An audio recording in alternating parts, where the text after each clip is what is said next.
We're now going to go to a report produced by Jakari Jackson that focuses on the CIA and how they're using drug money to sway the election down in Ecuador. No, that would never happen. I know. It's shocking.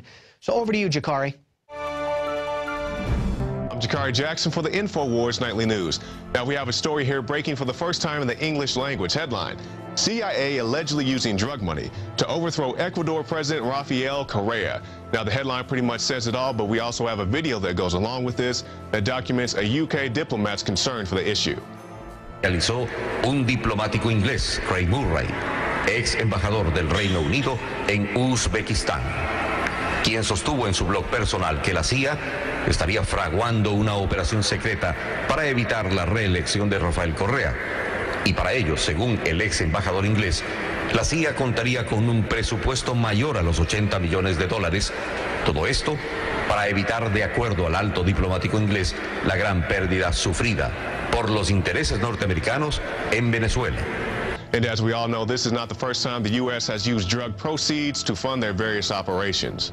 Well, I come to the table with a background in Air Force intelligence, 8 years during the Vietnam War, worked with the CIA and Air America, and then that led me into contract work with the CIA in an obscure place called Mena, Arkansas, back when Bill Clinton was governor and back when George Bush was the president. And I personally witnessed complicity between these two men, Bush and Clinton, in terms of transporting cocaine into the U.S. For the purpose of sale to generate money to fight a war. And that war at the time was the conflict in Central America involving the Sandinistas in Nicaragua. And for those who think the problem ends with the arrest of a neighborhood drug dealer, check out the story of Freeway Rick Ross. At the same time, all of the cocaine from Nicaragua was flowing into the U.S.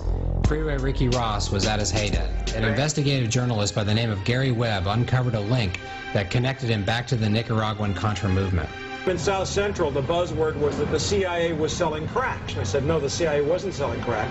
The CIA was importing cocaine. Ricky Ross got it, turned it into crack, and he sold it. And don't forget, the U.S. military is on the record guarding opium in Afghanistan. And as you can see, this is just another example of collusion between our government and various drug lords around the world. I'm Jakari Jackson for the InfoWars Nightly News. Thank you, Jakari, for that news story. Well, that's all for the hard-hitting news today, but we are going to go to some an inspirational quote as part of our daily quote. And it's from John F. Kennedy. Quote, "A man may die, nations may rise and fall, but an idea lives on," end quote. There you go.